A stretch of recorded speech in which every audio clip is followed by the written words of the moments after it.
Here now with head coach Anna Nimz. Lady Demons, a thriller. 62-61. Coach, take us through those final maybe minute, but certainly those final few seconds. Yeah, definitely. Last couple minutes of the game, every time we would secure a rebound, I was just letting them know, look at me. A lot of things were going to come down to clock management. Did we need to get fast? Did we need to go slow? Were we trying to eat it up? And I thought the girls did a good job there. I think they showed a little more composure down the stretch as far as our turnovers go, secured the ball, we're a little tighter with it. Really proud of them. Got a rebound where I was able to call a timeout there with a little over a minute left. Let them know we don't have to shoot it so quick.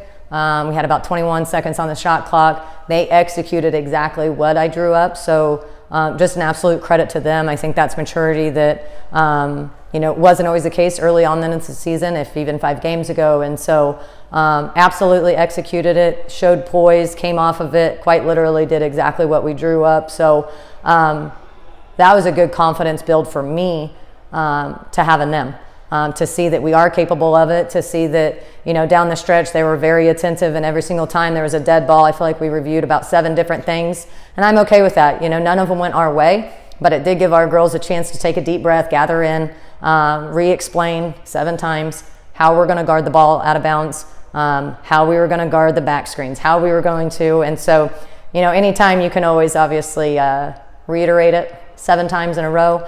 But Joe's right. In her interview, I said what felt like 7 times. Play the best 3 seconds of defense, and then it changed to play the best 4 seconds because somehow they got another second back, and then it was, play your best, play your best, play your best, and down to Jazz kicked it out of bounds. But what a great stop. They had someone going to the lane. We had some extra arms in there. Jazz kicked it out of bounds. Of course, another replay to then reiterate how we're going to guard it out, and 1.4 or 1.3 seconds, and 30 got a shot off, but there was not one person that was the ball was easily going to come into. And so I'm just really proud. I'm really happy for them. 62-61 home court. The fans were tremendous. I'm hoping they were focused on that end. I'm positive I was trying to raise the roof with my hands of some nature, so that's embarrassing. But the fans were exceptional tonight, and that one missed free throw was crucial because we didn't come down and hit ours. So even a bigger testament, because with all the adversity going on and none of our shots falling, none of our free throws falling, at any point it could have seemed doomed. And I just thought, however many times we said it, they played their best defense for the last 4 seconds 7 times. I mean, I've been with you for 3 years now, and you absolutely answered my next question. Was between the missed free throws on both ends, balls going out of bounds that went to McNeese, missed shots, a scoreless stretch down the stretch for us. So many times it could have easily gone to McNeese, but just the fight, the determination, the grit, the energy that we showed, it paid off tonight with the win. And I think grit's a good word for it. The top of the board said tougher together, and I thought tonight they put together a team win, and they absolutely were tougher together. So very happy for them. And so, some coaches live for the thriller, some coaches don't live for the thriller, but just what were your emotions, especially whenever the clock hit 0 and it was 62-61? Definitely a sigh of relief. But I think as much of a sigh of relief was just incredibly proud. Because again, anytime you win a close game, it's huge. Your conference close game is even bigger. But again, down the stretch, some of the maturity things, some of the execution things, I can see our team getting better down the stretch, and that was really positive. And so much of what we've tried to let our girls know is when we correct us, we could be a pretty dangerous ball club. But we've really got to continue to correct us and our maturity and our efficiency and things of that nature. And so I think I slapped the floor there at the end, but it was a sigh of relief, but just overjoyed for the girls because, again, we can tell them how much we believe in them if they'll just sell out, buy in, and this, that, and the other. And so when it happens, it helps drive home that point a little bit more. So what was the message to the team after the win, knowing you held 53 to 1 point, like you were saying, and you held those girls that made a difference last week, and you just held them down? Excuse me. I think the biggest message that, the last thing before walking out of the room was, again, focus on us against the world. And the more we can shore up our stuff, again, I tell them all the time, you guys could be dangerously good.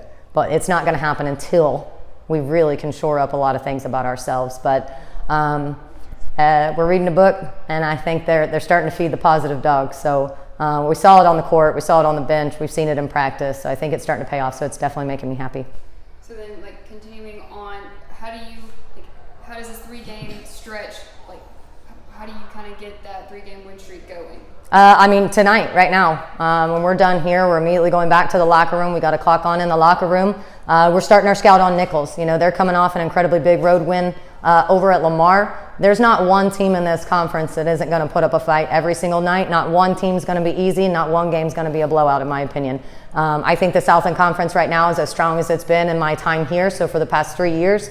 So we've got to focus. We've got to make sure celebrate this. But unfortunately, this celebration is going to be cut short the second I walk back into that locker room, and it's going to be, head back in your paper. We're going to watch film. We're going to break down exactly what we didn't do right against Nichols, and we have a lot of things to fix against that game. And I know that we won, but tons of defensive breakdowns. Allowed a couple kids just to really have big nights, and we can't let that happen, especially now that we're going to be on their home floor there in Thibodaux. So celebrate. They got about 5 more minutes, and then refocus and understand it's a road game, and it's going to be even harder than it was here. So we've got to capitalize. So what are those like basic things that have to happen just going into the road games? First and foremost, it's going to be really taking care of our girls' bodies. And, I know you're asking probably about the X's and O's and the game keys, but minus obviously starting our scout, I think the next thing is going to be making sure we get a good night's sleep, refueling, mobility in the morning, and just kind of how we approach this business trip, and that's exactly what it is.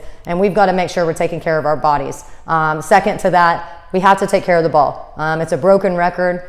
We actually had one of our fewer turnovers against Nichols, but we still got to see that number go down. We're giving away way too many possessions and not able to capitalize on able to score on that. And a lot of times we're giving up way too many points.